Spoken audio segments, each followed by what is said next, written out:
come to this place for magic. We come to the Bladcast to laugh, to cry, occasionally be revolted, to pretend that you care. Because we need that, all of us. That indescribable feeling we get when the sound begins to prematurely dim, preserving that sacred runtime that is always measured in full minutes. And we go somewhere we've never been before, not just entertained, but somehow reborn, together. From guests who feel obligated to come on because Christian used to work for that famous guy, to hearing all about that one time Captain EO went home with a stripper. Dazzling conversation on tiny earbuds that repeatedly fall out, or a huge pair of Beats by Dre that never fit, but you spent $200 on them, so you wear them anyway. Sound we all can feel. Somehow, heartbreak feels good in a place like this. Our hosts feel like the best part of us, and stories feel perfect and powerful. Anyone who thinks being on the show will help them get on to bigger shows, it won't. The Bladcast. We make podcasts better. This is the Bladcast, a sometimes fast-paced but usually meandering look at the world, hosted by Christian Blatt. So kick back, get ready for quite possibly the longest 1 hour to perhaps the shortest 2 hours and 56 minutes of your life. And now, here's Christian Blatt. Yes, indeed. Welcome to the Bladcast. Thank you to the great Farad Muhammad, and thank you to El Sassy Paz herself, Katie Hampton, who is not joining us for Acolyte Roundtable, but her husband is, Mark Hampton. Thank you for being here today. Thank you for having me. Oh my gosh. I assume you knew Katie recorded. She recorded like 5 different versions of that for us, but that's my favorite. I can't keep up with all the things she's doing and recording. I can't keep up. This well, is how like, I find out. Like so much work in this industry, she didn't get paid for it. Also with us, our friend Caitlin Cornell, who we've known for years. We really appreciate you taking the time to talk Star Wars with us, to talk Acolyte with us. And thank you for being here today, Caitlin. Thank you for having me. I will always talk Star Wars with you, Christian. And you know him, you love him. The man, the myth, the legend, Erik Nagel, celebrating 10 years of It's Erik Nagel. Erik, thank you for being back here on the show. I'm already starting this off with a problem. I was led here under false pretenses. I was told a different Mark H was going to be part of this, but here we are. You thought it was Mark Halperin, the political reporter, and we all want to know what he thinks of the Acolyte. But if Erik is here, along with him is his cohort, his Sancho Panza, my Jordan. Jordan. Half. Yes, I'm sure your wife would appreciate hearing that. Who? Thanks for having me, guys. This is awesome. Yeah, well, thank you for being here. And I think Erik told me he's holding my paychecks until I actually do something, so I had to come. Oh, but and now Kate and Mark are like, wait, there's payment in podcasts, and the answer is no, not really. So Monetize what? Well, this channel's not monetized. So if anybody wants to send fake super chats, we'll put them up and we'll pretend that there's a dollar amount. Because it's a Star Wars show, we'll make up a number of credits that we're getting for each one. So I'm very interested in having a conversation on the Acolyte because for those who don't know, I usually try to approach things from the fandoms that I enjoy. I always give the benefit of the doubt. I always expect it to be good. I want to enjoy it. Even when it doesn't start off strong, I think it'll turn around. In the last year, I've gotten burned a couple of times, most notably Secret Invasion, but we don't need to talk about Marvel here. But that was a pretty rough one. And I couldn't, I don't know where to begin with the Acolyte, because I think that it's not even one of those ones. Sometimes you're like, oh, there was a good story in there somewhere and they didn't quite find it. I personally find a lot of fundamental problems with it. I find the story to be fairly weak, but more than anything, my problem was that almost every single character felt miscast. I think that the best character is sadly killed off in the first 4 minutes, but then we see her again later. So, well, we can talk about all of those things, but to say that this was a disappointment would put it mildly. There's one saving grace that I'll highlight, but I'll sort of go clockwise as everyone's on screen. Mark, what were your overall thoughts on the Acolyte? I went in just like you. I was excited for it. It looked like a big departure from what they had been doing with like Mandalorian, Boba, things like that. But I think it was like episode 3. I realized that this is just a big mess. It was just a big mess. Structurally, I have no idea what they were doing. We thought she was going to have a split personality, which I think would have been so cool. And then at the end, it was twins. I was like, well, where was that set up? Like, where did that come from? I thought it was woefully directed, and I think it's just another big miss from Lucasfilm and that whole team, where I think they've just Disney Plus'd everything. The whole Dave Filoni universe is just so boring to me, and I feel like I do think there might have been an interesting story in there, but I just don't think it was told very well, and I think that's been Lucasfilm's problem for a while now, with the exception of Andor. So those are my thoughts. Yeah, no, I think Andor was sort of that rare example where it wasn't even remotely what you thought it was going to be. I know people that haven't enjoyed Star Wars in decades who are like, oh, but that was pretty cool because it was like grown up, but not in the, Stars TV, the Cinemax After Dark way that it was grown up. It was like, it was adult storytelling. But we can circle back on that and everything else. Kate, what did you think of The Acolyte? This is interesting because I think for the first time I'm going to be a devil's advocate on one of your shows, Christian. Well, I enjoyed it. Well, I think you liked the Matt Reeves Batman more than anyone else. But this would be a rarity. Yeah. You're not the only one I know who liked it, but I would say it's a short list. But by the way, I would love to have liked it. I really wanted to. What do you think about it sort of made it click the most for you personally? I think for me, because the story was pretty. I will say that episode 3 was the only one that bothered me, but I don't think it fit in with the rest of the show, and it really did feel like, and we can get to it when we talk about it. It did feel like the producers not trusting their audience, and the producers not trusting the writing of it, because it just felt very ham-fisted. So I know a lot of people stopped at episode 3 or felt the same way Mark did about.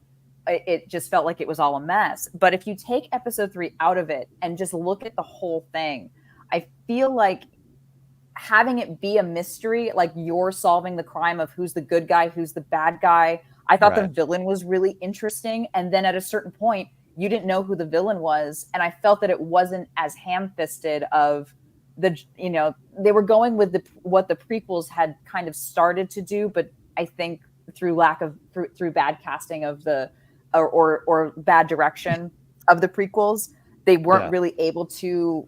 They were trying to kids movie it, and this is the adult version of that kids movie of the Jedi Order might not be the good guys, and what that actually looks like, and what that feels like, and what the I finally got elements of the larger world of Star Wars and the larger galaxy of Star Wars, and what the political landscape looked like. And it was kind of the same vibe that I liked about Andor, which is I got more of the world without it always being about, it was the Jedi version of Andor for me. It was darker, it was grittier, it was more interesting, but it was about this kind of Jedi Sith political system, whereas Andor was about like, what does this world actually feel like and what does it look like? And I liked getting history without getting flashback of that history. And I thought it was cool. I thought it was really interesting. But third episode really tore me up. Yeah. Screenwriting wise, I was like, why did you do that? A couple things in there. The idea that the Jedi might not be the good guys is the most intriguing thing from this, because it's not something that they've explored very well. I don't think that they navigated it pretty well. in this. And Mark, I believe your wife Katie, who people know on this show and Marvel Movie Talk and some other shows that I've done with her, she did stop after episode 3, right? She tapped out and she said, "No, I'm good." Yeah, She yeah. couldn't do anymore. She Yeah, just she was- forgot about it. She was somehow able to watch season 2 of Star Trek Picard, but this was too much for her. No, she didn't watch season 2 either. Okay, that's you know what. You know what? Good thing you married her. Because you don't want those instincts. I fell on that sword both times. Yeah, well, I get it. I would have been in a similar situation. There's a few other things to pull on from what you said, Kate, but I want to give Erik and Jordan a thought, to an opportunity to share their thoughts. And you'll see me disappear for a second, but I'll be right back and I'll be listening. Okay. Oh, bye. Well, now that he's gone. He said, "Yeah, I want to hear what they have to say," but never directed it to. But not really. I'll listen to it Erik, later. Erik, Jordan, why don't you go first? No, earlier I had said we were going clockwise, and Oh. I think in New Jersey clocks go the other way. It's like trains. Yeah, it's like in the southern Australia. hemisphere. It just Right. We can do age hurricanes. before We'll do that. Yeah, hurricanes, toilets, all of this goes the wrong way. All that stuff. All right. So yeah, I thought it was definitely 8 episodes and had Star Wars' name on it. I did want to. It's a hot take, by the way. I can't was believe you going went on a into limb this like that, Erik. Not unlike a lot of the internet. I go into each Star Wars property. I'm not the biggest Star Wars fan in the world, but I'm a casual fan of it, and I do watch a lot of it. I go into every new series and new season hopeful. I'm like, all right, I'll give this a chance. I know everyone's hating it because whatever reason they're deciding to hate this new Star Wars story, but I went in there and I didn't care about the racial casting like a lot of other people seem to have that a big thing. It's like, oh, it's everybody but, and then the white person gets killed at the beginning. It's like, who cares? It doesn't matter. They were aliens and other made up things. It's fine. Who cares? I did expect more. Like Kate said, it got boring. I liked the concept. There were some detours. Was the 3rd episode that you were talking about? Is that the Witches' Coven That's episode? the flashback. Yeah. Okay. To the Yeah, witches of Eastwick, basically. That seems to be a place that derailed a lot of people's momentum with this. I was very interested in the twin story, the separation story. Didn't really need the Witches' Coven thing. The fact that we didn't know where they came from until later, like if that would have just been revealed, like, oh, they're Force babies or whatever they're calling it, some kind of cosmic creation, that would have been great down the line. You didn't need it in the 3rd episode, and you didn't need the whole coven thing and the chanting and all that stuff. 1, 2, we're all in this together, however it goes. Wasn't the big, I think, catchphrase that they were hoping was going to take off and be hashtags and t-shirts and all of that stuff. Everyone just went, who gives a shit about all of that?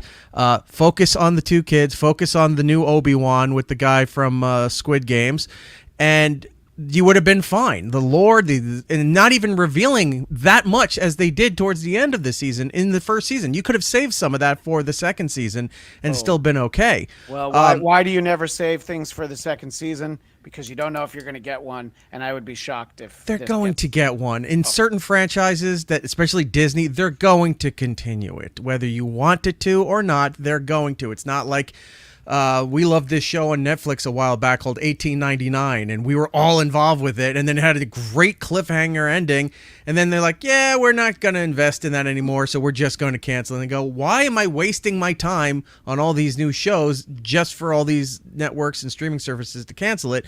You're pretty safe with the assumption that if you go into a Star Wars property, they're going to at least continue it a little bit more, maybe a movie, maybe a 2nd season, and then you'll get more than just the 1 season. Right. It was okay. It was boring in times. I really didn't like the lack of emotion in almost every character. And the twins later on started, realizing, oh, we have emotions and we can play on that. Master Saul he was like dead inside from the jump. Like he just had no emotions, no reflections. As much as he was saying that he loved the 2 girls, he really didn't get to it till later, where all of a sudden, I guess we'll talk about what happens at the end of the last episode, but we can.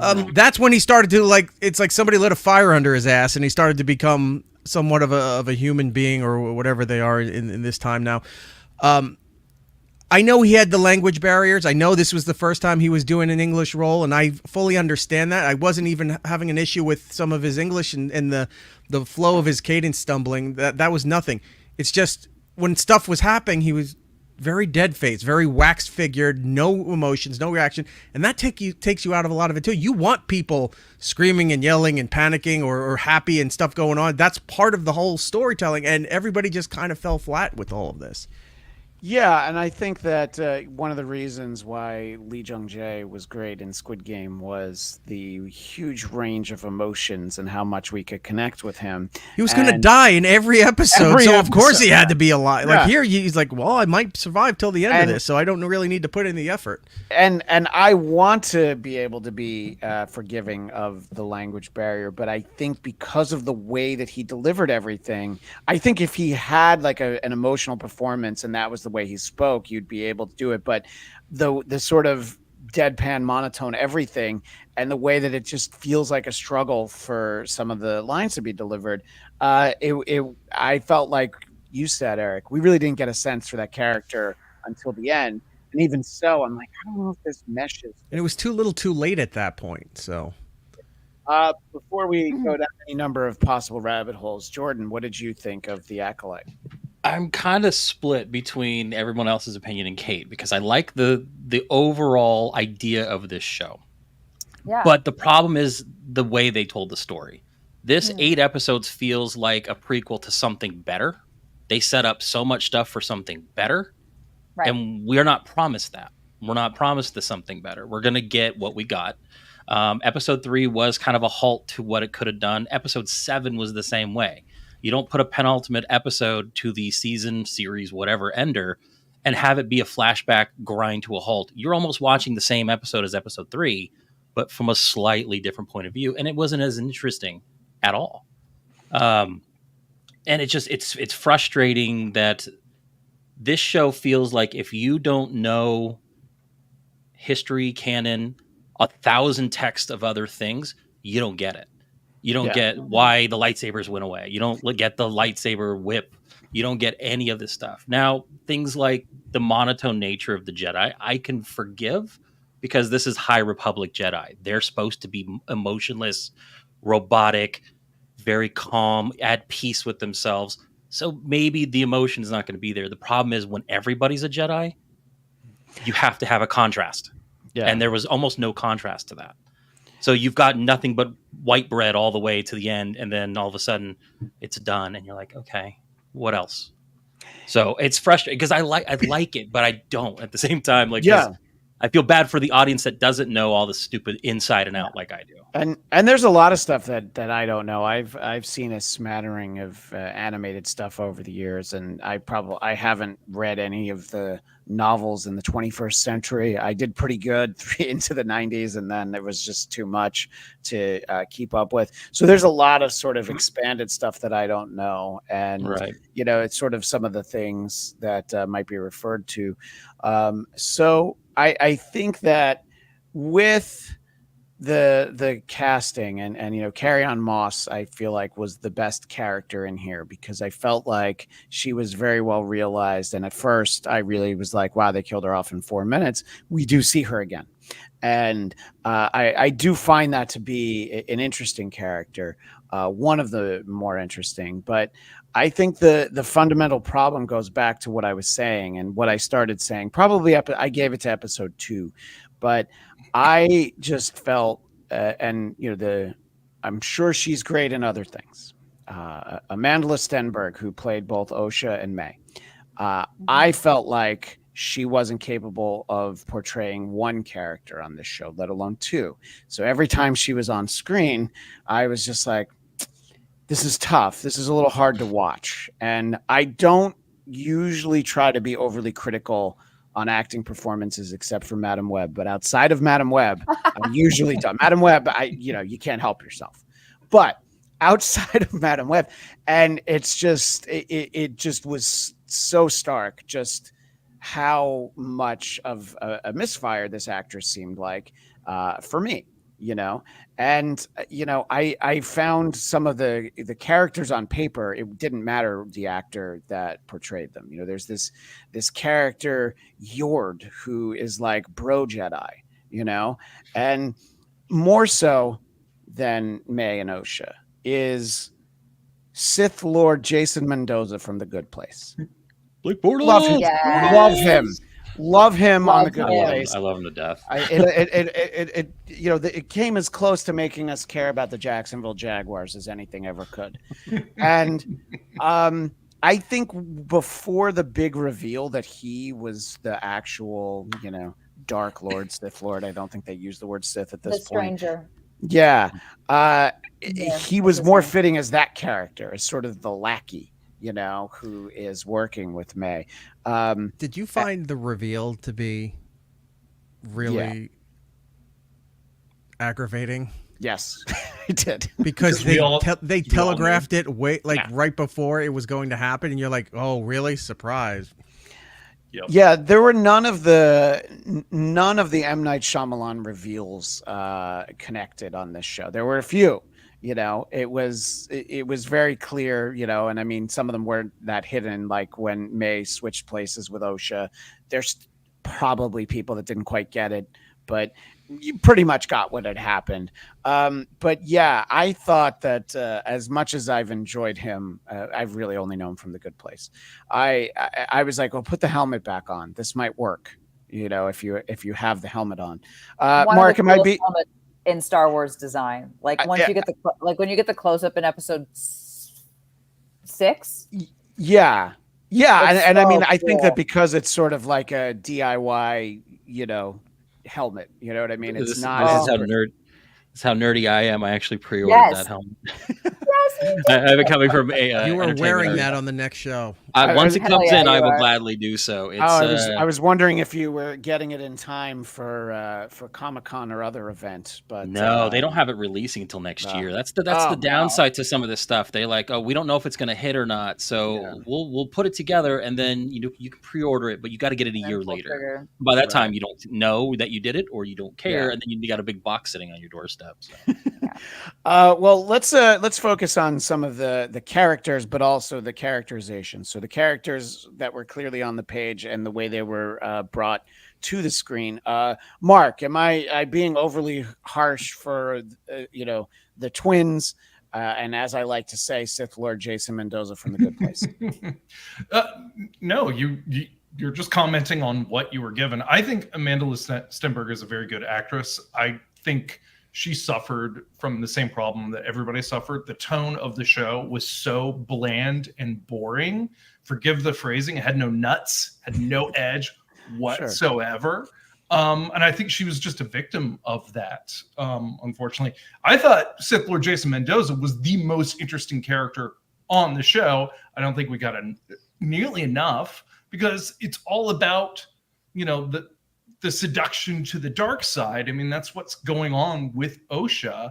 And I feel like we just got a couple of conversations that, they might as well have just been in a cafe. Like it was just so boring. They're just sitting there kind of talking about feelings and stuff. I would have just loved so much more because I thought the stranger was a very interesting character. I wanted to know where he came from. I wanted to know if he's working with someone. So many questions that I think should have been answered that weren't. But yeah, I thought liked he was that they weren't answered. I liked keeping him a stranger personally. And then you get that moment in episode 8 where it's, oh, you're alive. And it's like, who is he? What kind of connection? Yeah. But we that knew. He's watching her not doing anything. And it's just like, and there's a part of me that I think Jordan might clue in on where it's like, this is the closest we're probably going to get to a Revan-esque storyline. Yeah, or the start of the Knights of Ren. I think this is the impetus to starting that. They were hinting super hard, but it's gonna. I think it's. I kind of liked that I didn't need to know, and I think that was a really good otherwise, it would have felt like too much like we're being spoon fed, and it is supposed to be a crime show. It is supposed to be who is who and who is the good guy and who's the bad guy, because we know from Jump who the killer is. But it's look, the mystery about everything else. If they did Law and Order Jedi Knights unit, I think that would have been a phenomenal Yo, show. But, I would watch that. I would watch the shit out of that. Lucy Moody commenting that there were some cool details, but it was just dull. And our friend Ivan Soto showing up in the chat. OSHA immediately turning was too cheap and fast. Agreed. And I think you have a question about Kylo Ren starting the Knights. I think that the being called the Knights of Ren is a bit of a confusing name because I believe that it predates Kylo Ren. It does. Yeah. But completely valid question, Ivan.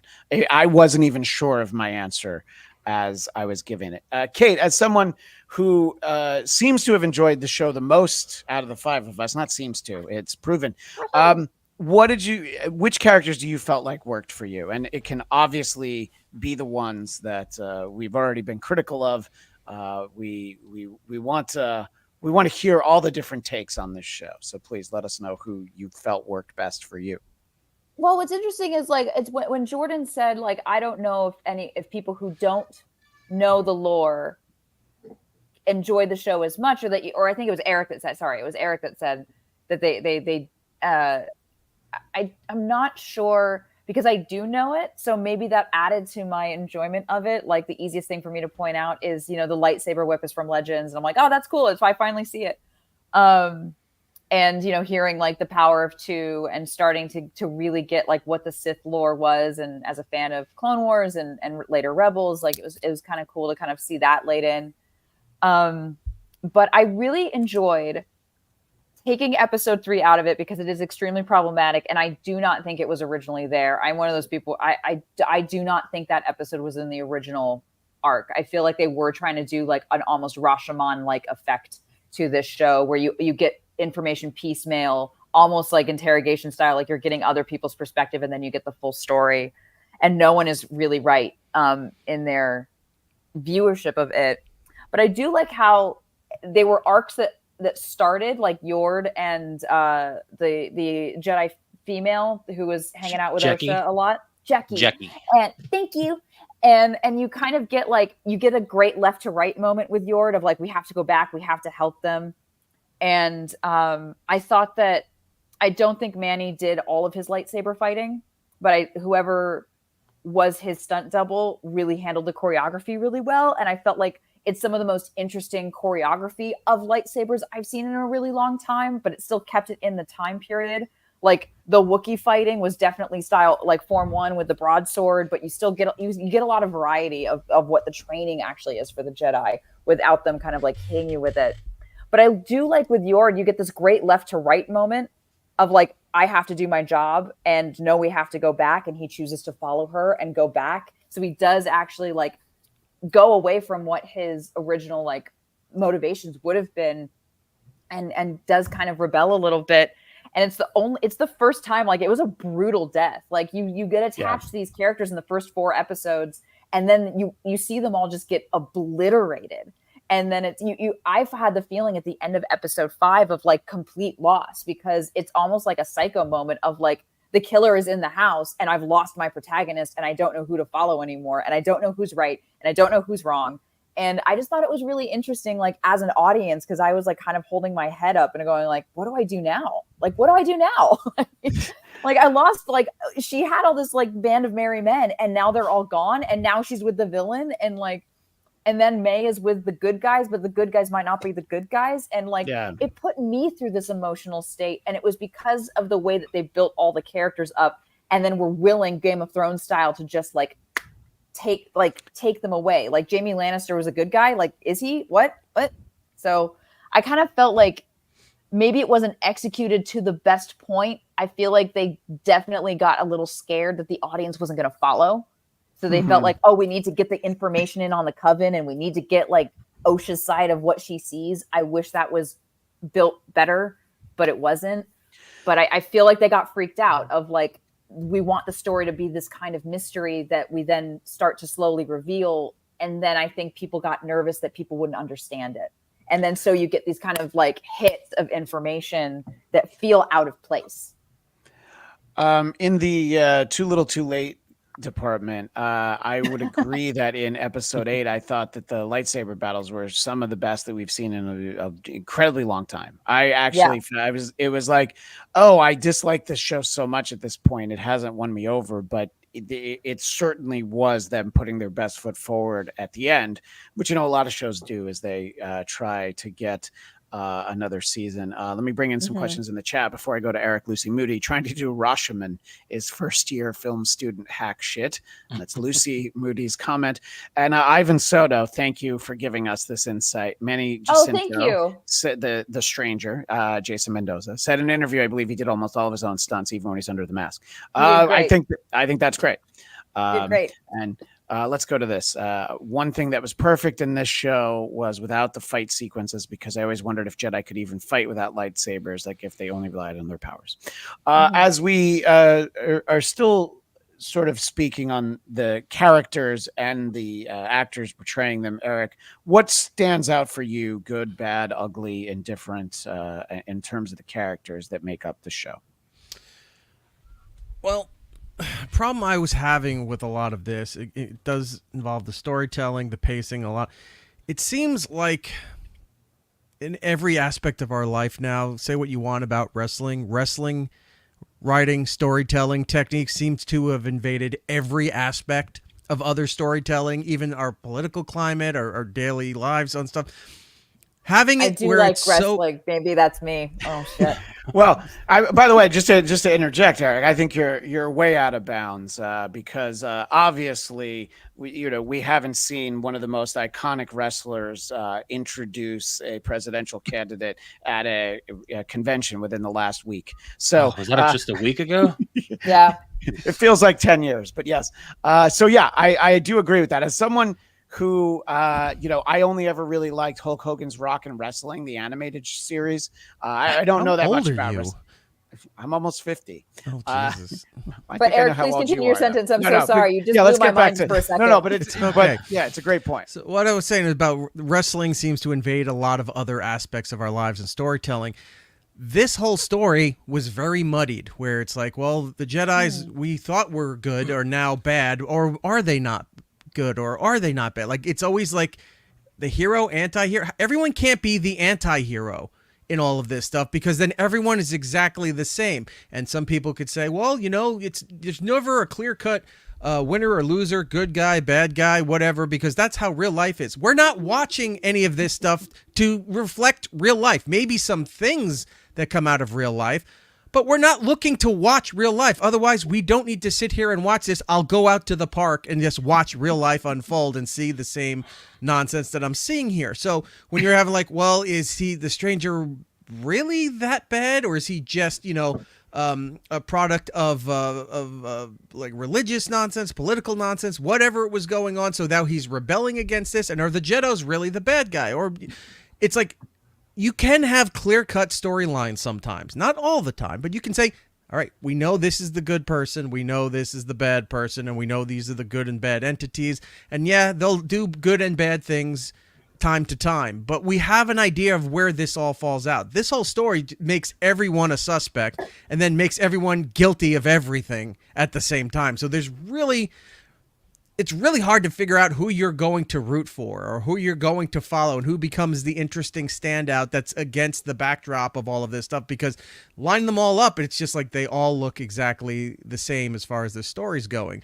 I do enjoy, I can't think of the character, the bald green Jedi, what's her name? Vanestra. Oh, yeah, Vanestra. Right? Yeah. Towards the end, right? Yeah. When she's playing diplomat, also, I mean, I guess Jedi religious leader, all of these things. She's playing politics in the way that we know, and we can see like she's letting other people take the fall. It's almost mafia tactics, where it's like this guy died, and then you go and say, oh, this guy was a great family man, and really lived for his community, but you're pinning everything on this person, and if this person died, oh, that guy was so horrible. You don't know the stuff that we found that he did, and he really was an innocent person. So they're muddying everything. She seemed to be the most realistic out of everybody here. You mentioned about the lightsaber and the hair, and that freaked me out too, because when she just went like that and cut a perfect little bang divot right here in the front. So now she looks exactly like her sister. It's like, really? Because anyone else gets near those things had 3 holes punched through their chest or burnt their hands or whatever. But she was able to just, do the flip whip thing with the lightsaber, and her hair looked perfect. And I'll just change clothes and you'll never know. It's like, it was the Willow Smith technique, I think. I was trying to think of the song. I couldn't, whip my hair back and forth. That's exactly what it was. I pushed you over the wall there. Huck Walton. That's exactly what we loved about Game of Thrones. We revered it for subverting the duality of good and evil. Yeah, but they did it in a better way. They just didn't know how to stick the landing of that series, right? I do. Right. I do think Vanestra is kind of like the like Ralphie on The Sopranos. Just give her another season and you'll see what she's up to.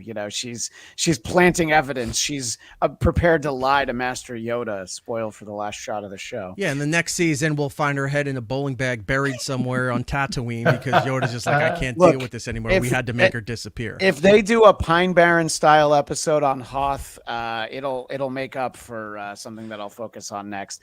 Jordan, your thoughts on the characters and the actors who portrayed them? I think this show does suffer from a lot of bad casting, and as much as we want to constantly go against, on this show, when Amandla, you agree with me, you get one of these. There you go. You get an official Cardiff Electric bill. Oh, I love Cardiff. He knows me as Josh. I don't think May and Osha were that compelling. Here's the other problem is that they cast their younger counterparts, not as twins. They look different, which really, really frustrated me from a story standpoint. Yeah. And they were just as wooden. So I don't know if it's direction. I don't know if it's casting. I mean, child actors are hard to work with, especially if you're going to have to cast one to play 2 roles. Sometimes that could be a problem, but it's just hard to care about that character in either iteration.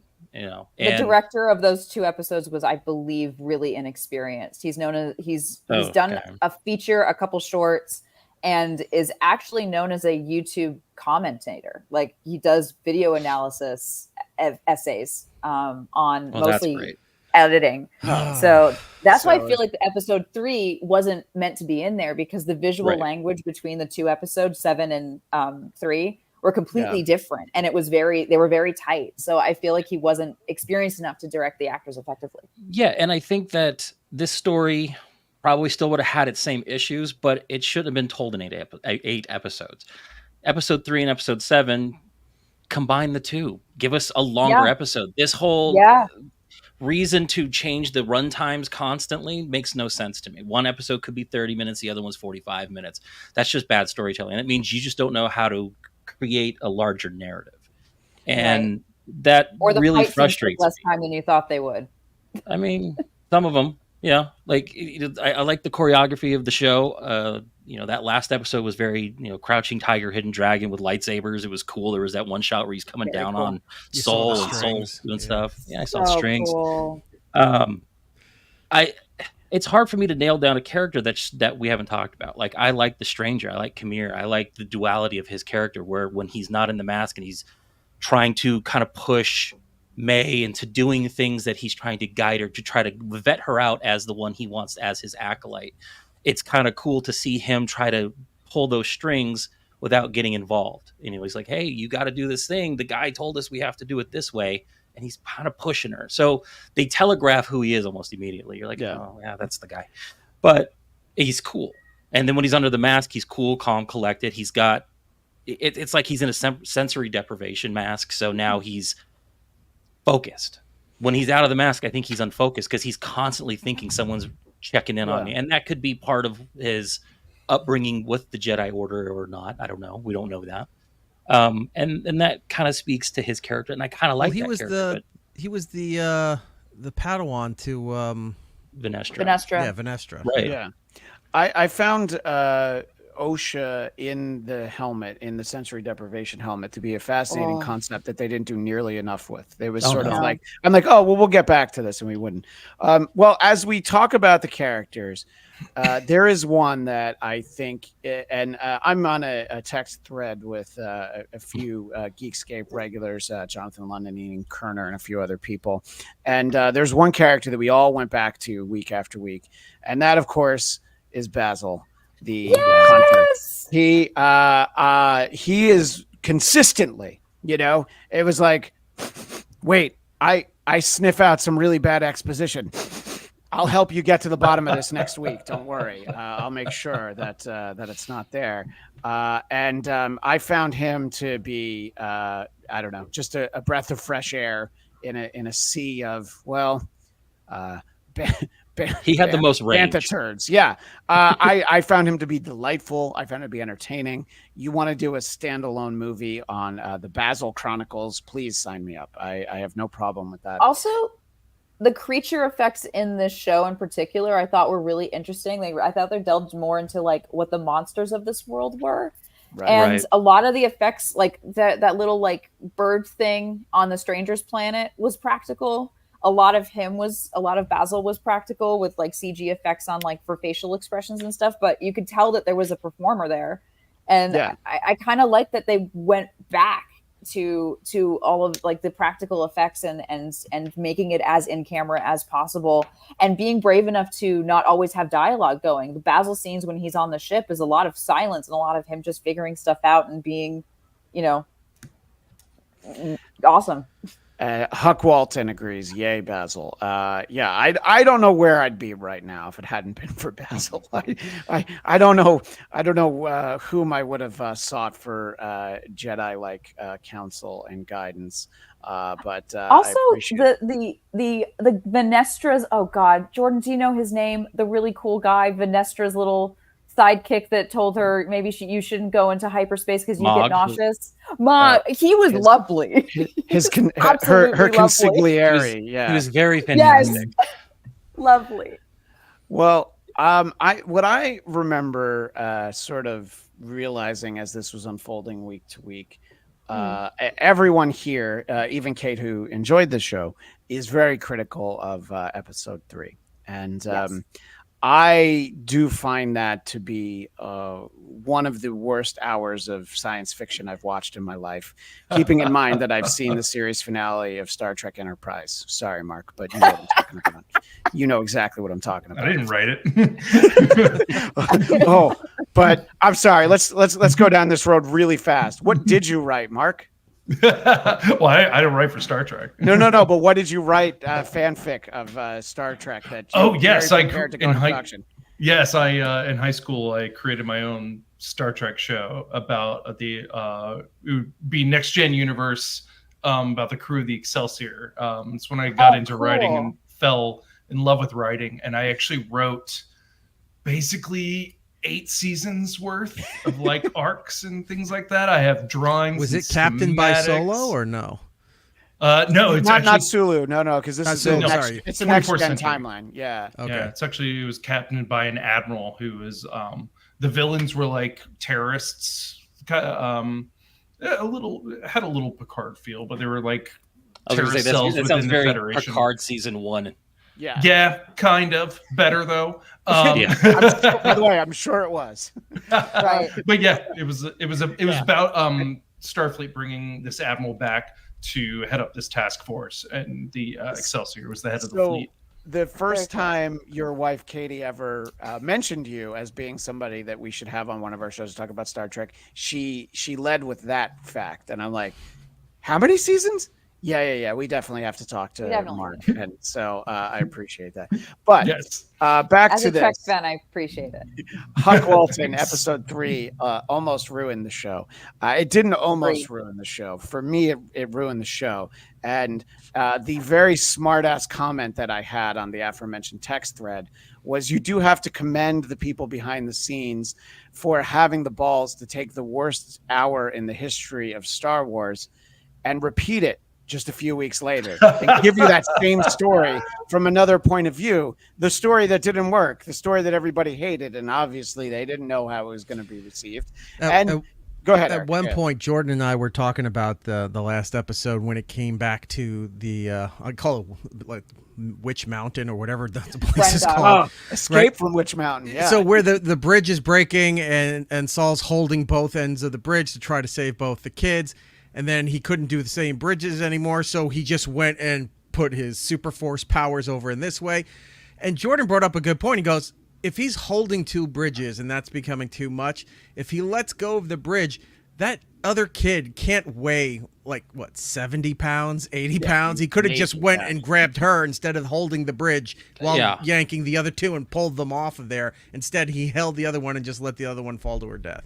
Alleged death. It's weird to think that, you know, you've got Jedi that can lift starships and hold them up and move things, and he can't hold scaffolding for less than 5 minutes.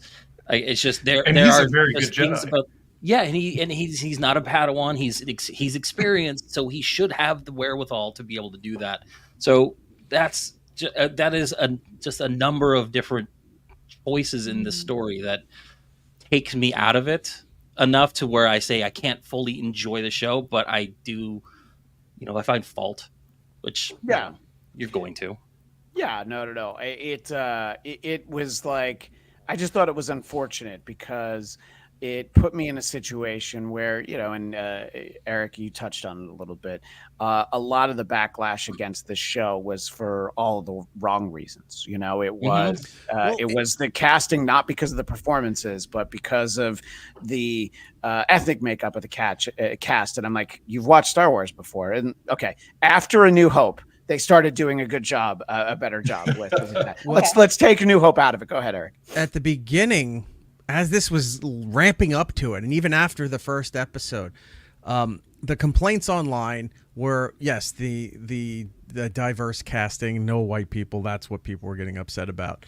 But two, the other thing that they were getting upset about was some of those satellite interviews, you know, leading up until the show, where the director was speaking with, she was sitting with Amandel Stenberg, and they were talking to whatever reporter at that time was sitting in front of them, and she said something along the lines. She goes, "This might be the most gayest property or gayest Star Wars that's out there," and all. And people were like, "What? Why is this an issue? Why?" You know, they were getting upset with that. As this series went on, you stopped seeing people complaining about the cast diversity. There was no mention about, you know, what they were getting ramped up before that. It was like, oh, this is going to be a super gay Star Wars. None of that went anywhere. It was the Witch's Mountain episode and how boring it got after that. And I'm like, wow, they tried to figure through all these other properties how to shut up the some of the Star Wars audience from their complaints and nonsense. They found a way to do it to shut them up for all that stuff, and then at the unfortunately at the expense of the show, where it was boring and lackluster. Those issues going into it were just kind of superficial, and then the real issues with the show came out, and now that's all anyone's talking about. Yeah, it was like, at first I'm like, I need to point out that I don't enjoy this show, but it's not for the reasons that people were saying they weren't going to enjoy the show. Right. You know, it's not that relevant. You know, I mean, it's a witch's coven. You know, you're going to get that level of there's going to be something about those characters that are going to upset people. And yes, I believe there were people online that even thought that, you know, at least the green character should be white underneath. You know, but gut reaction, Eric, who's worse, Star Wars or Marvel fans? I think I know your answer. Doctor Who fans. Oh, Cardiff would appreciate that. Yeah. Yes, I agree. Of all of them, who knew? It started with wrestling fans for decades. Right. Then Star Wars fans became the big problem. Yeah. And I'm a wrestling fan too, so I understand. Hell yeah, you are. Yeah. So you know, the Star Wars fans then became almost up there with the wrestling fans, and then in the last few years, it's like, wait.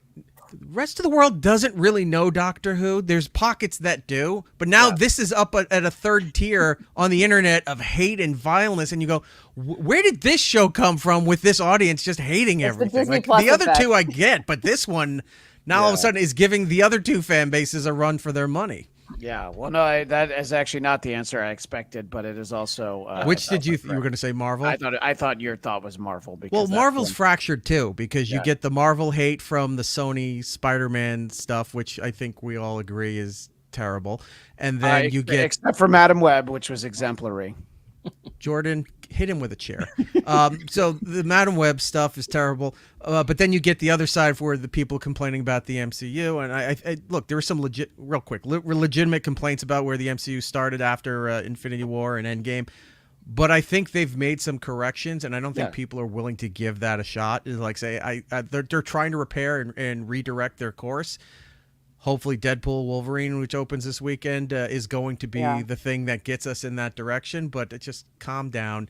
You guys are not as bad as everything else that's happening over here with Star Wars. I do like the pop-up video nature in the chat of the things that Ivan Soto is telling us. Vanestra's actress was great in the way too short-lived show Single Drunk Female. Yeah, she was. I can't say that I've ever heard of that, but I definitely appreciate that. And I Well, do. Go the ahead. internet hate was also on her for a long time too, because she is the wife of the showrunner.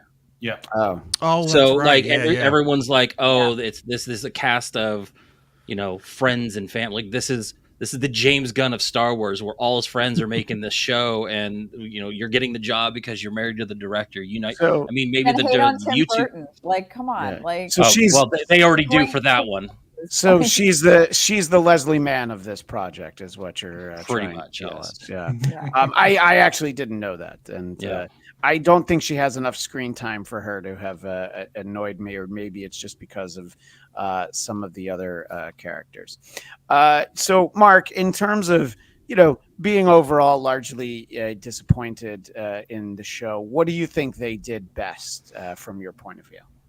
Choreography was fun. I actually really liked Carrie Ann Moss, and I liked her character a lot. I liked the reveal that she was kind of like the most on the level character, who had to like cover shit up, but she was doing it for OSHA. But like, she was the one that was like, leave him alone. Like, no, don't go after him. We're here investigating. You don't have to put your nose into everything. I liked The Stranger a lot. It's hard to find a lot to like about it for me, though. It all fell flat. I never connected with any of it. I just didn't care. But I did like Carrie Ann Moss's performance, choreography. I did. To earlier point was made. I forget who said it. The idea that we see the Jedi fight without lightsabers and actually using Force. I thought that was a really fun aspect. Some of the new concepts that were introduced, like Virgins in the Force, which we heard in Phantom Menace, but I always thought they were referring to like a virginal birth instead of like, this is a Force concentration. I thought that was a convergence. Yeah. Yeah. I thought that was a really interesting concept that I wish they had delved a little more into, despite the overwhelming hatred everyone has for the third episode.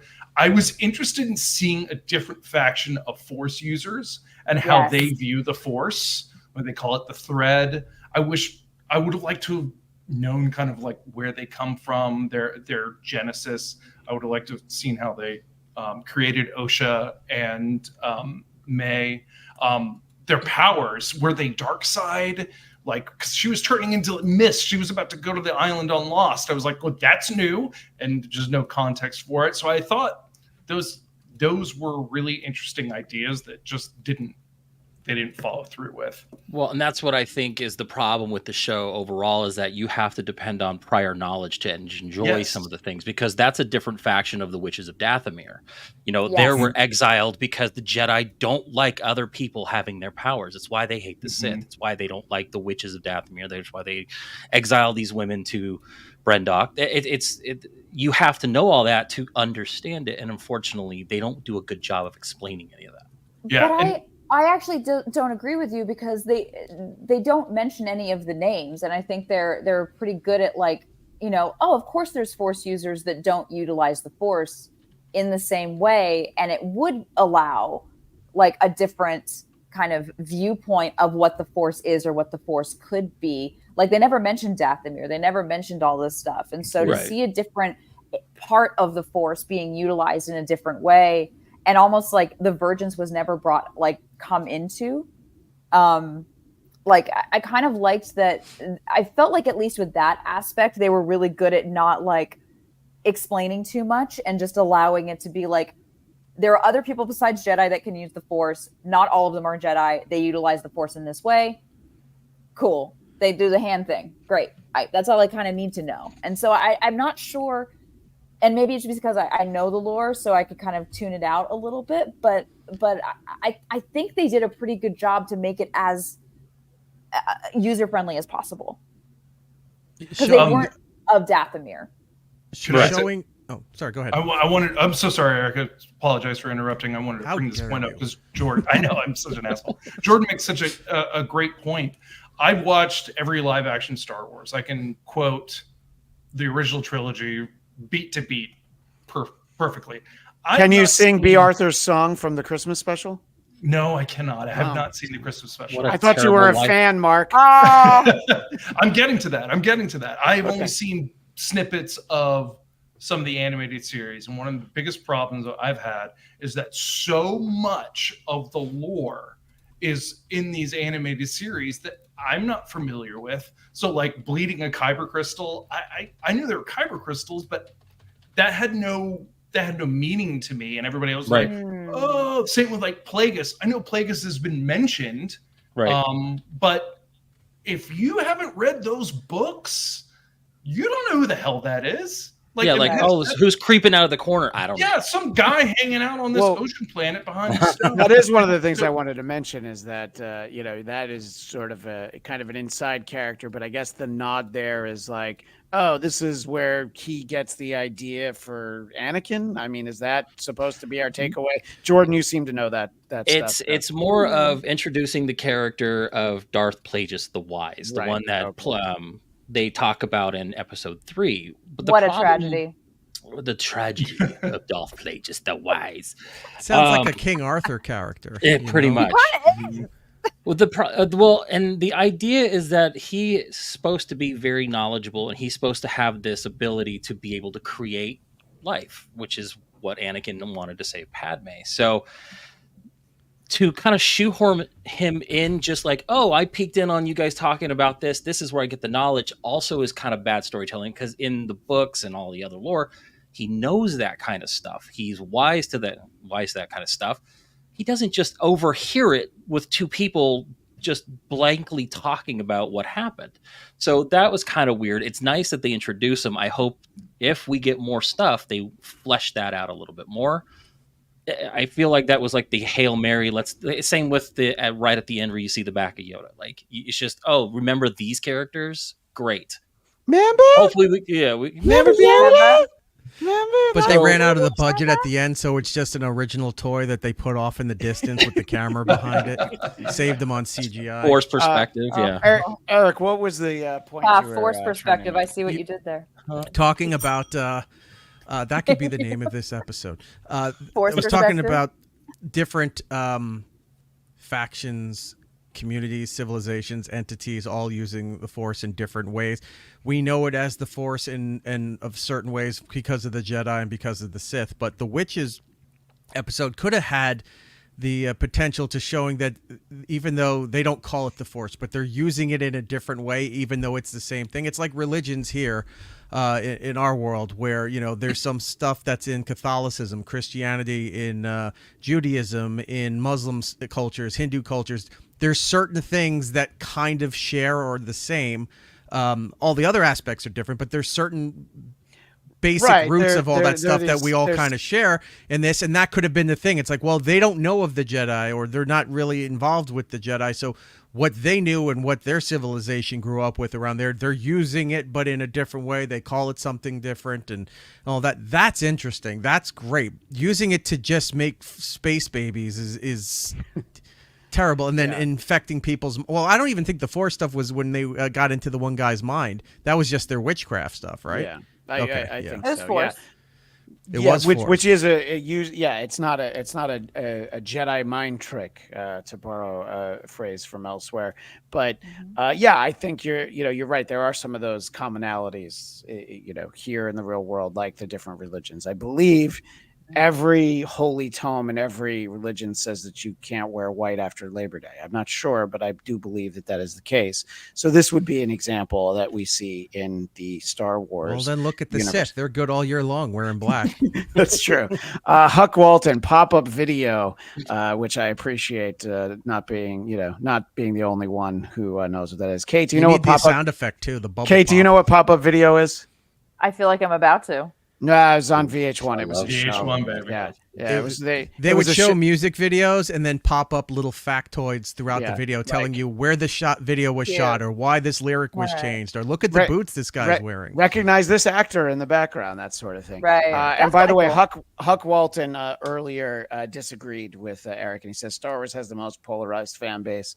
But I hope that you guys can get into a polarized Twitter conversation about That's which all right. one. I'm banning him right now. Give me a So I think that there are hints of interesting things, but I think it's just because I like other Star Wars, and I do think that maybe after this series, maybe people need to apologize to the Obi-Wan series, or certainly to Ahsoka. I think that there were you liked this. I but, liked Ahsoka, and I didn't know I like anything Ahsoka. about the character and all that stuff. Yeah. I never watched any of the animated shows, and between Jordan and another friend of ours who watched them as they were coming out and all of that stuff, and were filling me in on the character. Going into it, not really knowing the history of the character and the story of that stuff, I actually enjoyed it. Like, I liked Andor and I liked Ahsoka. The other ones, Mandalorian started off great and then kind of went The Boba Fett thing was terrible. I liked that one, and in this one too. You were talking about things that you actually liked about the series. It had nothing to do with the story. It had nothing to do with the characters, but I liked I guess it's the cinematography of it all, the scenery, the planets, everything. When they started off with the kids playing in the woods, kind of looked like Endor, the big giant oversized trees and all that stuff. Every time they went to a different planet, looked fascinating. In Ahsoka, when they were hiding in that forest where it was all the pink and red leaves under the trees, stuff like that, it was like a negative world where all the colors were reversed. Star Wars does a great job with landscapes, oceans, views, things like that. Even towards the end, when he's on that little remote island on whatever water planet they were on there, looked fantastic, looked amazing. So that always kind of keeps you in, no matter how bad the story is. Sometimes I'm like, oh, I'm just going to stare off into the horizon there and just check out the planet for a little bit before they ruin it again. And to pull on that thread, for me, I think Book of Boba Fett was the thing I was most disappointed in. However, the set design, the props, the costumes, it's all so well done that it The like 1950s greaser bikers. Well, no, not that part. With all the different colored bikes, like it was the like they Wild were Bunch Biff comes Tannen's to friends from Back to the Future. Yes, exactly. Billy Zane? What is he doing over here? So but I do agree. There is always that sort of level of quality once you get.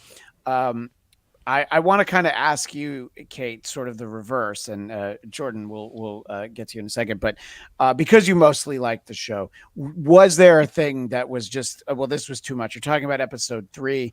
Was there a character? Was there a storyline that went throughout the season that was too much for you? And, was there something that had you heard us having this conversation, you might have been like, well, they're starting to sound right because this thing really annoyed me, but then they would have won you back the following week. I mean, I feel like as fans of this franchise, I feel like everyone has made really good points that the story didn't, and for a story not to hit and not be as consistent, and for it to feel bland, despite my kind of weird peaks of like, oh, I can kind of see where they're going. So I can appreciate at least what they were attempting. But if it didn't stick the landing, then it didn't stick the landing. And that is also an issue. But I think they did try to course correct, especially with episode 3 and parts of episode 7, because they went a lot to the same location. So they could kind of, it was just where episode 3 was where I noticed that they only did a flashback episode. And episode 7 was where they only did this was my one person's perspective of this flashback episode. And I felt like the show could be more clever than that. And that really bothered me because it kind of, okay, this is a weird thing to say. Does anyone remember that part in Half-Blood Prince, the Harry Potter movie, where Slughorn in his little memory starts yelling because he's lying in the memory? It kind of feels like it would have been interesting. And maybe this is just like the what if would have been interesting, is if that 3rd episode was kind of treated like Osha doesn't really remember what happened. And so the lines can be more pedestrian because this is her memory of what happened. And to make that absolutely clear that this is the intention, you can have the cinematography be slightly more pedestrian, or the writing be slightly more pedestrian in contrast to the rest of the show. And you can actually shift what the visual language is to match a childlike perspective of that memory, so that when you get the memory again and it's Soul's version, you can also switch that visual language to match his perspective. So you could literally get perspective shifts. And maybe you could do that with between May and Osha too. Like they notice different things, or, you know, Osha talks to the Pip Droid and then May starts to talk to the Pip Droid later. But like, what do people notice in this perspective? What are people's points of view? And how do people hear and remember certain things? I felt like some parts of the writing, like the writing got really good for me in episode 6, and that's way too late. And so I feel like they were trying to get to the end of the show, forgetting that they had 4 more episodes before that. Like the show started to get good. Like I was talking to my boyfriend, like, I'm liking the show, but it's episode 6, and I feel like that's a little too late for me. But now that I've gotten to the end, I can see what they were trying to set up, but maybe they didn't do it the best. And being part of this conversation, maybe they didn't set it up the best that they could. And unfortunately that like Yord and Yestra, like it did affect some characters that could have been more grounded in what they were doing, as opposed to being in a less grounded state. But I don't know, maybe Mark as a writer and Jordan and Erik, maybe you can like chime in of, you know, maybe those changes might have been more interesting and would that have made the show more interesting for you to watch? I think they could have drawn the mystery out further. Like, give it a couple more episodes, draw the mystery out. Because once you hit the end of episode 2, guess what? Here's the killer. She's the twin of the other one. Okay, great. Where do we go from here? Yeah. Right. Now, then you get the reveal of who the stranger is. I think episode 5. After the big episode 5 is when you get the big reveal of reveal. the stranger. Yeah. Right. Yes. But at that point, you already it's been telegraphed. So it's not a surprise. You've got left on a cliffhanger and you're like, great, I have to wait a week to see him take off his helmet or get to know who he is. It's just, if the mystery was drawn out a little further and maybe even not fully revealed at the end, maybe we don't know who the stranger is by episode 8, 9, 10, whatever they end up doing. Leave that for the mystery for the further on. That could have been a much better way of telling the story. But the flashbacks, again, episode 7 being a flashback from a different point of view on an 8-episode run is a bad placement of that. It wasn't necessary. You could have maybe made that episode, like, leave the cliffhanger after the stranger comes down from the tree looking like Spider-Man. He comes in, does his thing, and then you don't give us the reveal the next week. That's the flashback. And then maybe you do it. So you kind of jump it. Like you do the X-Files thing where you have the monster of the week, but then you have the overarching storyline. Yeah. Give us that in that way. And I haven't seen Russian Doll, which is Leslie Headland's kind of claim to. So maybe there were some storytelling elements that she started that worked really well in Russian Doll that didn't transfer as well. But I haven't seen the show, so I'm not sure if it's just a reading sort of. Something happened with Russian Doll too. The first season of Russian Doll was, got rave reviews for Netflix, and then the second season came out and people were excited, and then I don't think I ever either started or finished. I'm trying to remember the second season, but then it just fell off and nobody was talking about it anymore. Like it just disappeared after the first season. Was like, oh my god, this show is amazing, and then nothing. This season, the way that it seems like they tried to rush and change the ending of all of this. I think something happened during the shooting of all this, and maybe some of the episodes were being test screened, and they went, these are already done. We can't fix those here. We got to try to fix what we can in the last couple of episodes. Again, I'll bring it back to wrestling. It seems like they had an outline for the way this match was supposed to go. It was a big match. And then someone got injured. Someone got injured. Something happened, and they had to make it up on the fly. Vince is in the headphones like, all right, change it in there. Tell the ref, tell this guy that we got to do this and all that. It just seemed like those last couple episodes was patchwork, and they were racing to get to an ending. So they're like, at least we're done, and then we can figure it out for the rest of the season. Yeah, for the next season if it happens. Yeah, because and thank you, Ivan, for turning me on to like Single Drunk Female. I didn't know that Headland show ran that, and now I'm gonna watch it more closely because I just realized there's 2 seasons. So I'm Yeah, gonna look at so that. Ivan Soto in the chat points out that Leslie Headland was a showrunner of Sickle Drunk Female, and Yep. that's not even a sci-fi show, so there's that tie. And Huck Walton had mentioned Leslie Headland is a fantastic writer. Her episode 6 true. scripting was really well crafted. I think I agree the with that. fundamental problem that I had was what my expectations became. So back in well, it was around May the 4th. They put Phantom Menace back in theater. So I took my son to see it, and I told him we had to stay to the end of the credits because I wanted to see this teaser trailer for the Acolyte, and that's basically the beginning scene with Carrie-Anne Moss. And I'm like, oh man, this is going to be Star Wars Matrix Revolutions. This looks like it's going to be awesome.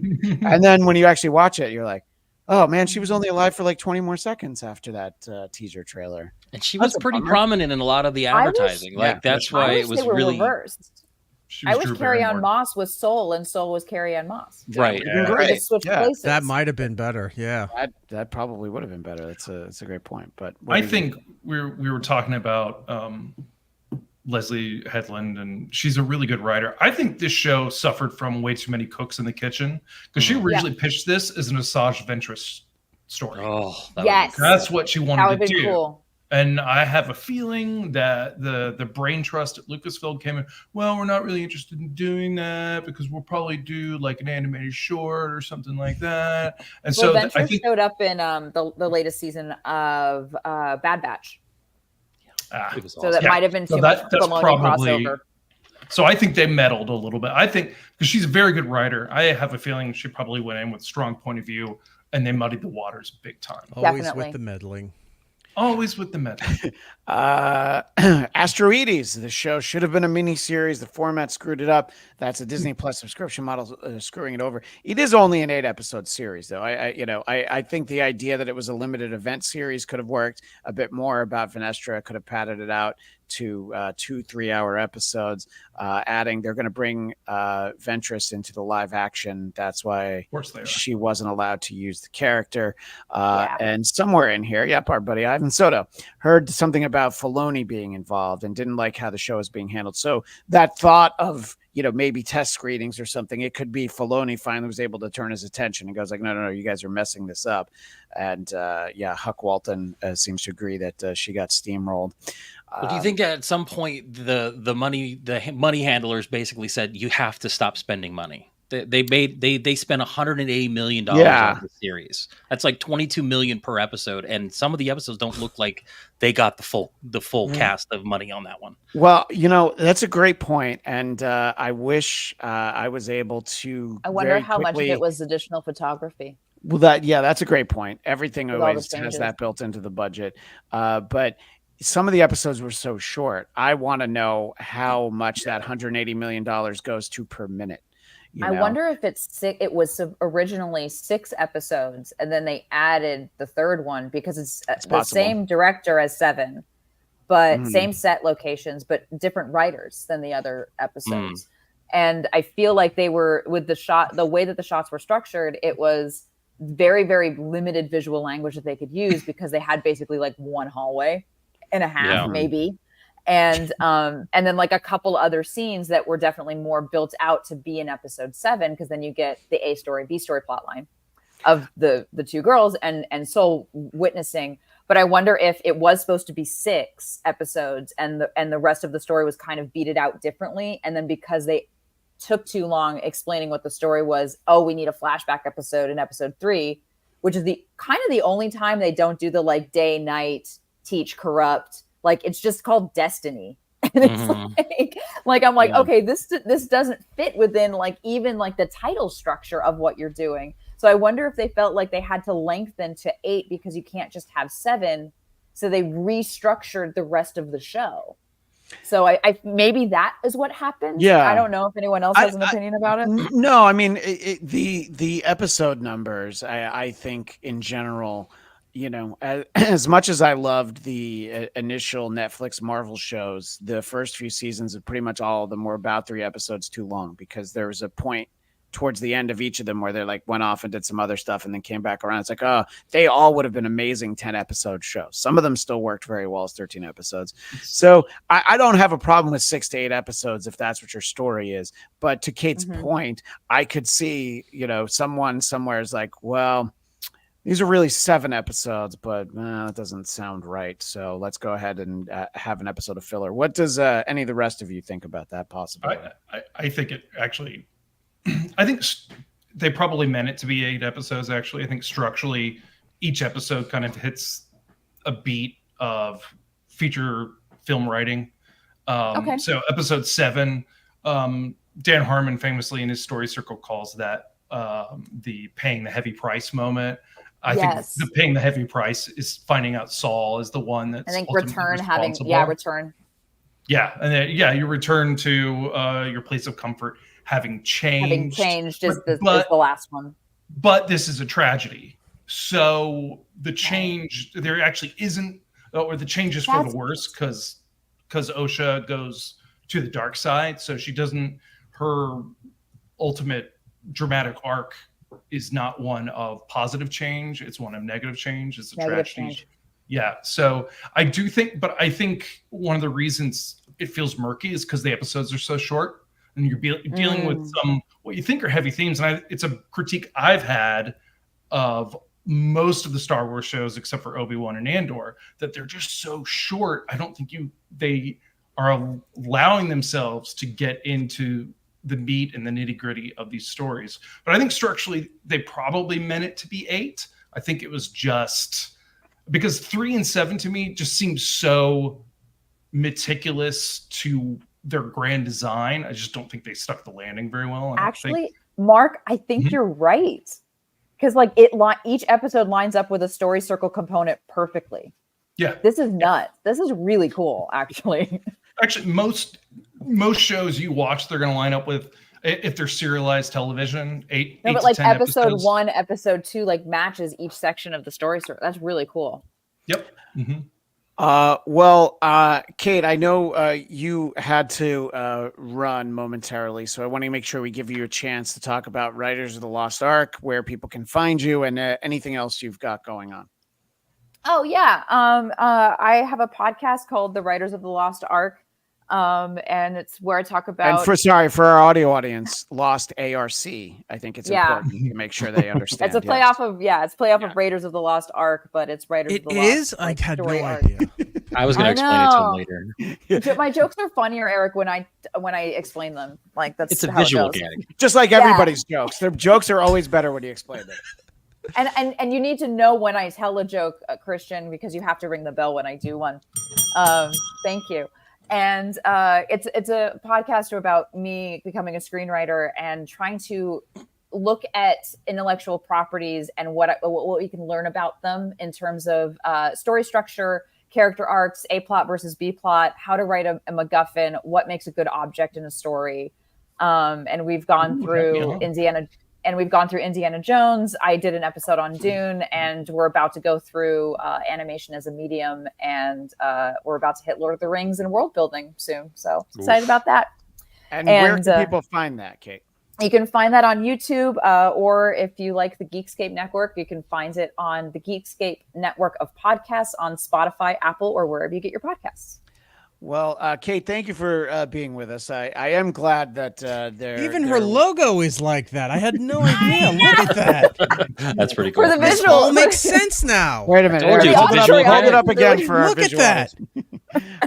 By the Now way, I get it. I took my son to see Raiders at the New Beverly about 2 weeks ago. That's the sort of the revival always on film movie house that Quentin Tarantino bought to save from sort of ruin. Yeah. Nice. So I took him to see that there, and it was good. It was the first time he'd ever seen it. Yeah, the seats are very uncomfortable. But he also, there was also like a great Woody Woodpecker short beforehand. And I'm like, oh yeah, there's no way he's seen anything like this. But anyway, so Kate, great to chat with you. And we will talk to everybody. It was, we will talk again soon. And so people can find that on YouTube. Just type in Riders of the Lost Ark or it's on Geekscape, you said. So yes, and podcast. the auditory version is on Geekscape. Yes. Great. And but a new channel will be coming soon. Very soon, exactly. Well, thank you, Kate, and we'll talk to you soon. Thank you so much for joining us. Always fun to have somebody who actually likes something that the curmudgeons among us are all like, Star Wars was better in the 80s. And Kate, despite Christian's notes here on the side telling me not to subscribe, I subscribed. So we're good. Hey! I told you just to subscribe to my stuff, but all right. Well, thank you, Kate. Well, then Christian, I'll have you on, and then it'll be your stuff too. All right, that works. So, perfect way out. All right, thanks. So there was this comment in the chat that I wanted to get to. Mandalorian season 3 was a major step down, particularly when it turned into Star Wars: The Love Boat, the episode with Jack Black and Lizzo. That was when I threw my hands up, and I'm like, no, that's a great way to put it. Yeah. Well, and here's the thing about that episode had the issues with the Jack Black stuff, but when the Mandalorian separated himself from those characters and was actually doing like detective work, that was cool. But they had to shoehorn in, cameo time. So that was a rough episode. Wow. Sorry, Kate she missed the comment on someone who appreciated her being on. That's all right. I'll send it to her. So the final point I want to make, and it's probably good Kate had to leave when she did, because it really just comes down to the women writers and women directors. No. You're always going off about that. Space witches. I would feel the whole network's worse. run by a woman. That's where the problem started. It's like, Christian, come on, be a bit more open-minded. Eric, that's our off-air conversation. Don't bring them to the show. Yeah, you got to put that in the private portion. So, but the reason is that she sees it as something that she was able to enjoy, but I bring my curmudgeonly spin to it, because every year I always post on May the 4th a list that I do post partially to troll people and annoy people. It is my ranking of the Star Wars films.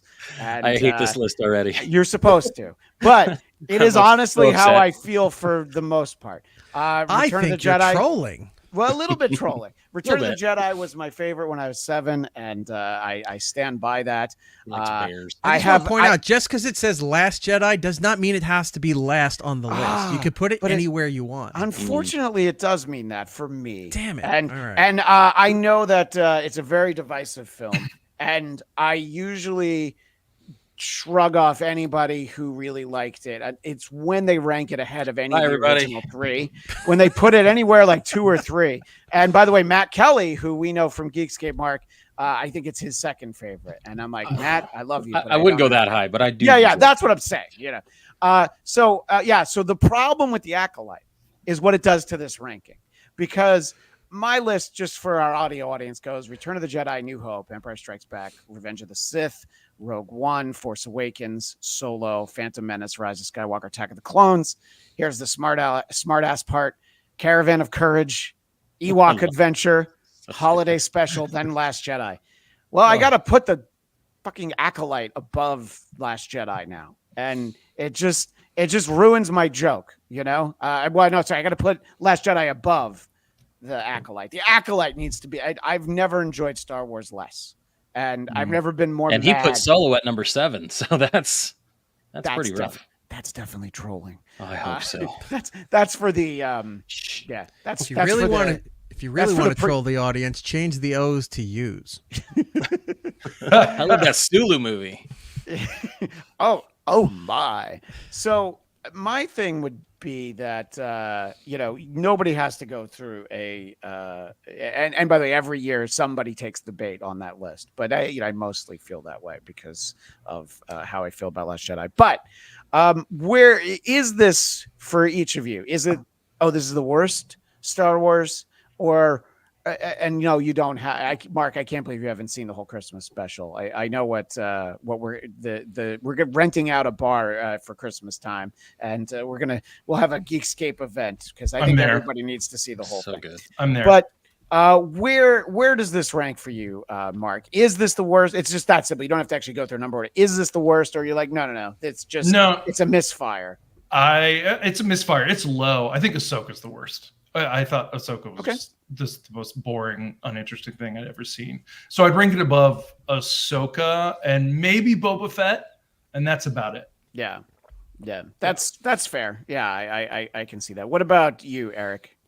Well, I haven't there's still some things I haven't seen. Like I said, I haven't seen like Clone Wars or whatever the other animated series is. Rebels. Yeah, all that. I haven't seen any of those. I know they're beloved, so I'll just take everyone's word for that. Yeah, I this had hope. The twin storyline was fine. Until they had to make it more than just the mystery of where the twins came from, and the fact that they kept saying their names over and over, it turned into like Interstellar with Murph every time. So it was always like May, Asha, May, Asha. It's like, all right, we get it. You know their names. Everyone knows their names. You don't have to say it in every. Had limited English, Eric. That was the only words he knew. I know. Those words are the same in Korean. And you're. I will not sit here and take your disrespect for the Christmas. The holiday episode, because looking back at it now, yes, it was terrible for the time, but now you look back at it with a fondness, like it's like Emmett Otter's Jug Band Christmas.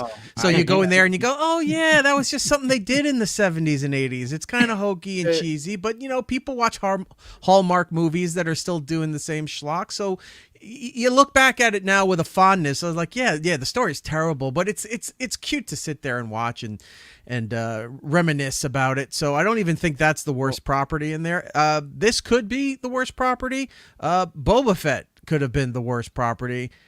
With as long as people have been craving for that character to come back in some way, shape, or form, and that is the dog pile that they threw him into so bad that they had to bring Mandalorian in. It's like, hey, can you take over the rest of this season just so people will still watch this? Because people like the Mandalorian, so let's just bring him in here and put Boba Fett hanging out at the bar, playing bartender, playing the Space Sam alone for a little bit while Mandalorian continues the story, and then it seems to be like a Band-Aid to fix that last season. Right. Ever since the Mandalorian started, everybody was like, "Oh man, it'll be so cool if we got Boba Fett." And then we get Boba Fett, and it's like, so can we bring back the Mandalorian? I don't know. Boba Fett should have been a series of appearances in the Mandalorian storyline. It should not have been, hey, Boba Fett's here, and oh crap, this isn't working. Bring the Mandalorian back and fix that. So this is from a few minutes ago. Dade Murphy 0. It belongs there. I believe he's agreeing with me on Last Jedi. Jordan, I don't think we've gotten sort of where this slots in for you, and I wanted to give you a chance to. I'm a hard person to gauge on this because my opinion is that I love Star Wars so much that even bad Star Wars is fun Star Wars for me. Like there's always something to like about something, even if it's bad.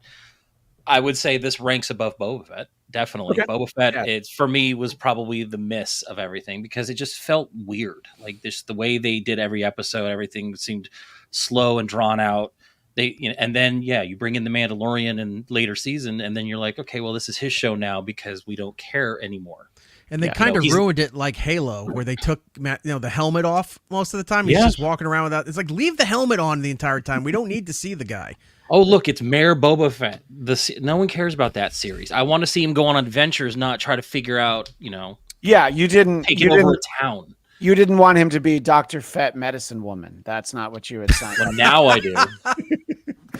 But I mean, in this series, there's a lot to like about this series. That nerdy stuff that I know plays into it. The fighting style of the Stranger is like an outlawed fighting style that the Jedi, who are very proper and prim, don't know how to counter. That's why he's stabbing Jecki 5 times in the chest. Seeing that stuff on screen is cool. Like I like that stuff. Right. So for me, this was neat. Story-wise, it sucked. So right. Boba Fett, I just think kind of sucked until you get the Mandalorian, the Rancor, all the stuff, and later, this was cool in parts for 8 episodes. Boba Fett, I just was bored until they brought the Darksaber episode in, and then he became part of it. And we reunited the 2 characters we loved, because God forbid we keep them apart too long. Otherwise, no one's going to like the 3rd season of the show. I think Boba Fett just falls short of everything. For me. There were definitely story arcs from the 80s Marvel monthly Star Wars series that I enjoyed more than Book of Boba Fett and The Acolyte. So I liked Ahsoka. I just hated watching it with Eric because every time he'd go, "Ooh, Darby Wales," and he just kept quoting Star Trek. It was weird.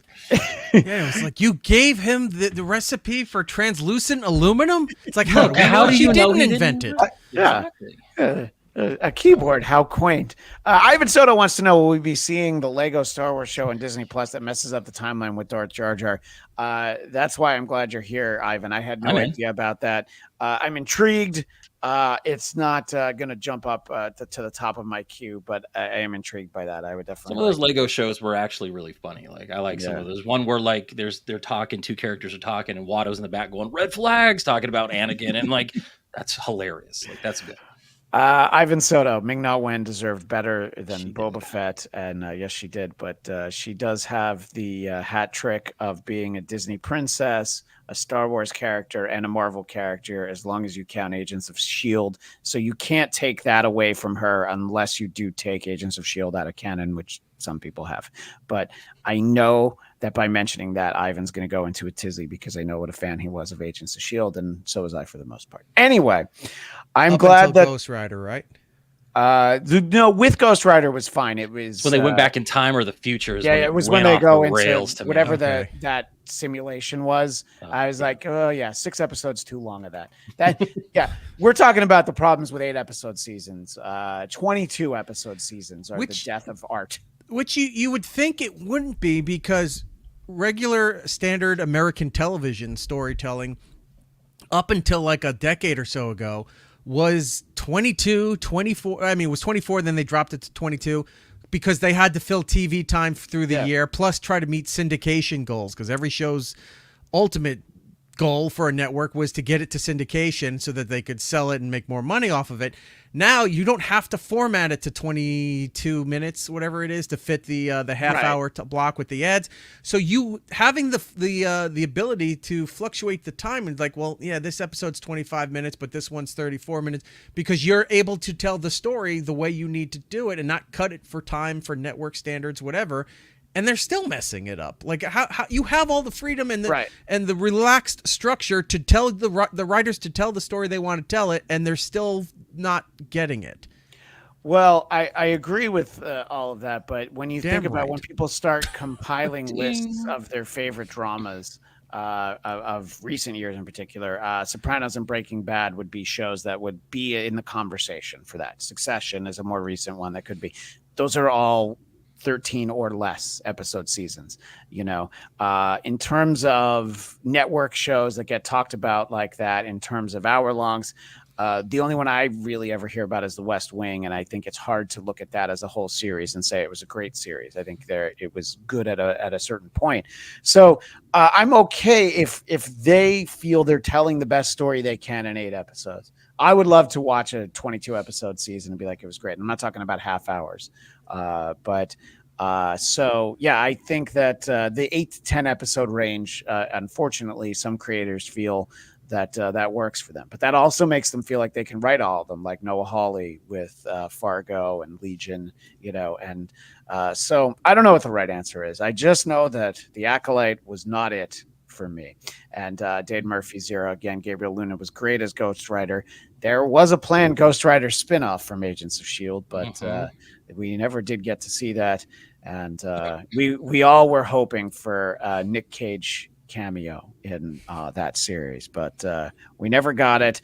Ivan Soto, can you name any show that had 6 or 8 episodes and they were good? I mean, season 1 of Mandalorian, I think for the most part, I enjoyed. I like the first season. I like season 2 mostly because of the ending. You know, that was so exciting the way the season ended. I was like, I don't even remember what happened in the rest of it. But you're making a point. I can. I like an 8 episode thing. Harley Quinn, the animated series. Okay, that's is fantastic writing, fantastic execution of what their storytelling, and just being absurd and silly. And then also shows like Letterkenny, which go and their spin-off Shoresy, which goes 8 episodes, you know, for a half season or a full season, depending what they're doing.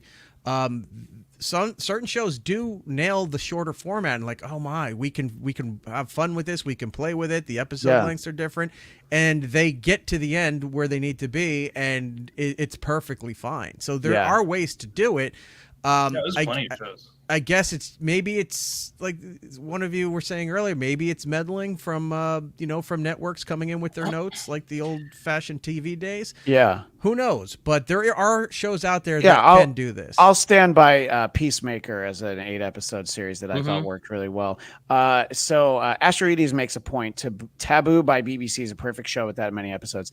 When you turn to the BBC, you're dealing with the very low episode numbers. Fawlty Towers, arguably one of the greatest comedies ever made, had 2 6-episode seasons. Ricky Gervais' original Office, those were 6-episode seasons with a couple of specials later. The British Ghosts. Yeah, which they played during the writer's strike. They're like, well, let's fill some time. Let's put that out there. They did 7 episodes. No, well, they did 6 episodes the first season and then 7 episodes the rest because they were Christmas specials. Those were fantastic. So many things on Apple TV Plus too. 8 episodes. Yeah, I don't remember how long Severance was, but I feel like that 8. was a short season. Sure but that was 8. Yeah, so that's a perfect example. But to Ivan's point, you can often feel like you haven't gotten enough story. But Asteroides says each season of Peaky Blinders is 6 episodes.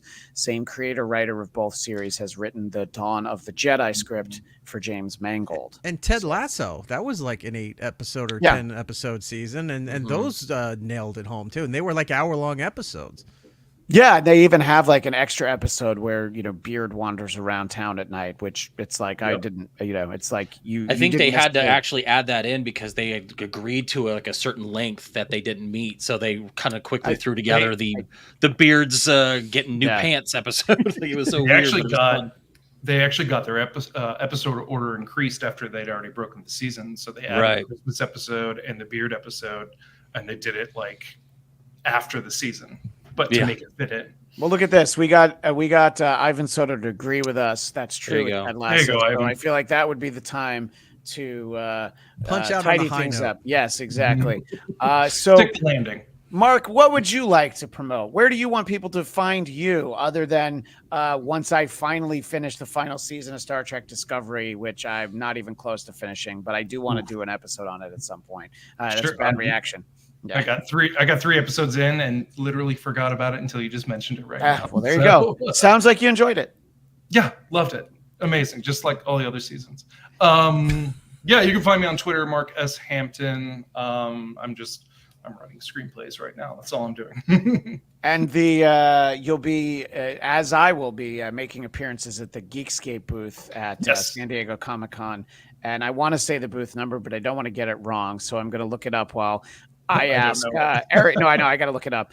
Well, I ask Erik and Jordan to tell. So it's booth 1632 at San Diego Comic-Con is the Geekscape booth. You'll see Mark. You'll see me. You'll see some other friends there. What are you doing at the booth there?